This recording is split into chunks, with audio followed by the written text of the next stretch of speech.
வணக்கம். நம்ம டெய்லியும் prelims and mains point of வியூல 5 கொஸ்டின்ஸ் கரண்ட் அஃபேர்ஸ்லேருந்து பார்க்குறோம். இன்னைக்கு என்ன கொஸ்டின்ஸ் இருக்கு அப்படின்னு சொல்லி பார்ப்போம். First one, section 4 of the sexual harassment act 2013 deals with internal complaints committee. அதாவது போஷ் ஆக்டுக்கு கீழே internal complaints committee, local complaints committee அப்படின்னு சொல்லி இருக்கு. அதாவது ஒரு நிறுவனத்துல 10 பேர் மேல உறுப்பினர்கள் எம்ப்ளாயீஸ் வந்து இருக்காங்க, வேலையாட்கள் இருக்காங்க அப்படின்னா அங்க ஐசிசி இருக்கணும். 10 பேருக்கு குறைவா இருக்கக்கூடிய நிறுவனங்கள் எல்லாமே டிஸ்ட்ரிக்ட் லெவல்ல எல்சிசி அப்படின்னு சொல்லி ஒன்று கிரியேட் பண்ணியிருப்பாங்க. அதுல போய் ரெஜிஸ்டர் ஆயிக்கணும். சரிங்களா?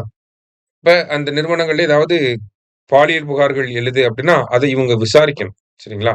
அதுக்காக தான் இதெல்லாம் உருவாக்கப்பட்டிருக்கு. ஸோ இன்டர்னல் கம்ப்ளைண்ட்ஸ் கமிட்டி அப்படிங்கிறது செக்ஷன் 4க்கு கீழே வருது அப்படின்னு சொல்லி கொடுத்துருக்காங்க. அது கரெக்ட் தான். இந்த மாதிரி லோக்கல் கம்ப்ளைண்ட்ஸ் கமிட்டி செக்ஷன் 6க்கு கீழே வரும். சரியா? ஸோ ரெண்டுமே கரெக்ட் தான். போத் கரெக்ட் அப்படிங்கிறது கரெக்ட் ஆன்சர். Option C. சரியா? அடுத்தது, the internal complaints committee has the powers of a civil court அப்படின்னு சொல்லியிருக்காங்க. அதாவது இந்த உள் புகார் குழு அப்படின்னு சொல்லி சொல்லுவாங்க. அதுக்கு சிவில் நீதிமன்றத்தினுடைய அதிகாரங்கள் எல்லாமே இருக்கு. சரியா? அதே மாதிரி அவங்க ஒரு கம்ப்ளைண்ட் அவங்களுக்கு வருது. அதாவது இப்ப ஒரு விமனுக்கு வந்து செக்ஷுவல் ஹராஸ்மெண்ட் நடக்குது ஒர்க் ஆபீஸ்ல.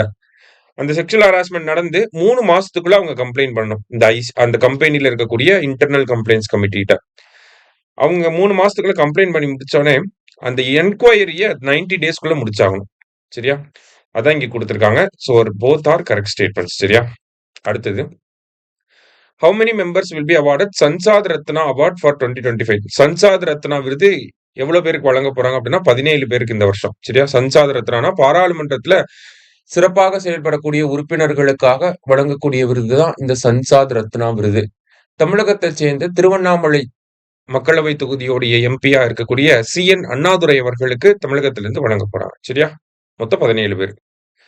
அடுத்தது, the new division of army which will integrate infantry, mechanized infantry, armored units, artillery, special forces and unmanned aerial system is named as அப்படின்னு சொல்லி கேட்டிருக்காங்க. அதாவது காலாட்படை, இயந்திரமயமாக்கப்பட்ட காலாட்படை, கவச பிரிவுகள், பீரங்கிகள், சிறப்பு படைகள் மற்றும் ஆளில்லா வான்வழி அமைப்புகள் ஆகியவற்றை ஒருங்கிணைக்கும் புதிய ராணுவ பிரிவு. அதனுடைய பெயர் என்ன அப்படின்னு சொல்லி கேட்டிருக்காங்க. எல்லாமே தனித்தனியா இருக்கும் ஆர்மினா. இப்ப எல்லாத்தையுமே இன்டகிரேட் பண்ணி ஒரு பிரிவை உருவாக்க போறாங்க. அதுக்கு பேர் வந்து ருத்ரா அப்படின்னு சொல்லி பேர் வச்சிருக்காங்க. சரியா? ருத்ரா அப்படிங்கிறது. பைரவா அப்படின்னு சொல்லி இன்னொரு பிரிவும் உருவாக்க போறாங்க. அந்த பைரவாங்கிற பிரிவு என்ன பண்ணும்னா, எல்லை ஓரங்கள்ல இருக்கக்கூடிய ராணுவ முகாம்கள் இருக்கும் இல்லையா? அங்க சர்ப்ரைஸ் அட்டாக் பண்றதுக்காகவே இந்த பைரவா அப்படிங்கிற ஃபோர்ஸை உருவாக்க போறாங்க. சரியா? லாஸ்டா, நிசார் சேட்டலைட்டை வச்சு கேட்டிருக்காங்க. Each spot on the earth will be scanned once every 12 days அப்படின்னு சொல்லியிருக்காங்க. பூமியில இருக்கக்கூடிய ஒவ்வொரு இடத்தையும் 12 நாட்களுக்கு ஒரு முறை இது வந்து ஸ்கேன் செஞ்சிடும். அதாவது 12 நாளைக்கு ஒரு முறை எர்த்தை வந்து சுத்தி சுத்தி வந்துட்டே இருக்கும். சரியா? அதான் கொடுத்திருக்காங்க.